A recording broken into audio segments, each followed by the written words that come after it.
ఇప్పుడు మన పల్లె నుంచి పాడుకునే పాటలు జానపదాలు ఎలాగ అయితాయో మన తెలంగాణలో పాటలు జానపదాలు ఎట్లుంటాయంటే ఊర్లలో అమ్మ వాళ్ళు నాట్లేసేటప్పుడు ఏమన్నా భజనలు లేకపోతే ఒగ్గు కథలు ఇట్లా చూసుకుంటూ మా సైడ్ ఒగ్గు కథ అనేది మనకు తెలియదు కానీ భూభాగవతం బుర్ర కథము శివభాగవతం వాటి నుంచి జానపదాలు వచ్చాయి. ఆ బనీలు కూడా బాగుంటాయి.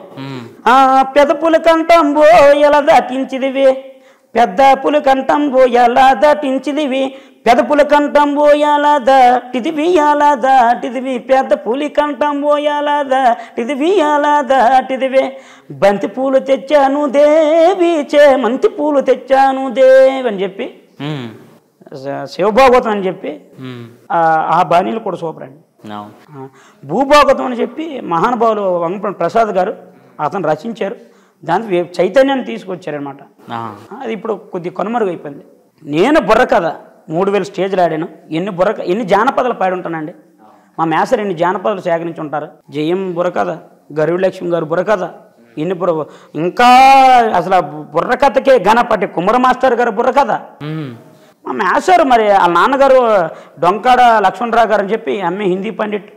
అతను మాయిలిపక్కి రాష్ట్ర స్థాయిలో 2 అవార్డులు తీసుకున్నారు, బంగారు పథకాలు గెలుపొందారు. ఆయన ఒక కొడుకు కుమారుడు, పెద్ద కుమారుడు మా డొంకాడ రామ్మోహన్ మాస్టర్ గారు, అతను నా గురువు అండి. మాది కమ్యూనిటీ యాక్చువల్గా అయితే మా పాటలే పాడుతారండి. యాక్చువల్గా మా నాన్నల తాత సామిని భీముడు అని చెప్పి తమ్ముడు పట్టుకొని మొత్తం శ్రీకాకుళం ఇప్పుడంతే 5 జిల్లాలు కానీ అప్పుడు 3 జిల్లాల్లో భిక్షాటన చేసేవారు, పాటలు పాడారు అద్భుతంగా. మా రామాయణ మహాభారతం కాంబోధరాజు కథలో రెక్కల రంబ ఏవేవో కథలు అంటారు, ఆ కథలని పాడేవారు.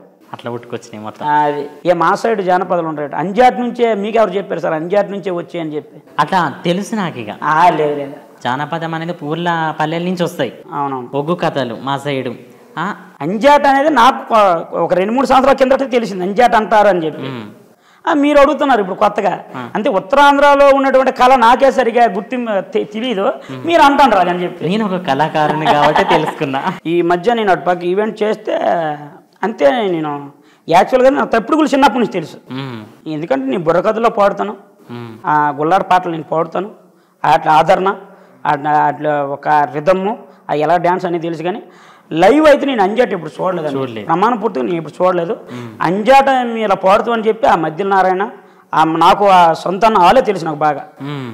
ఒక 2 సంవత్సరాల కిందట ఇప్పుడు నాకు పరిచయం అయ్యారు వాళ్ళు. అంటే నాకు పర్సనల్గా తెలిసిన విషయం ఏంటంటే అంజాట నుంచే జానపదాలు స్వీకరించి వీళ్ళు ఇట్లా రికార్డింగ్ చేసి పాడుతున్నారు అనేది బయట ఒక టాక్. దానికి మీరు ఏమంటారు? లేదు అంతే. అంజాట్లో తప్ప ఇంకే ఏ కథల్లో జానపదాలు ఉండవా?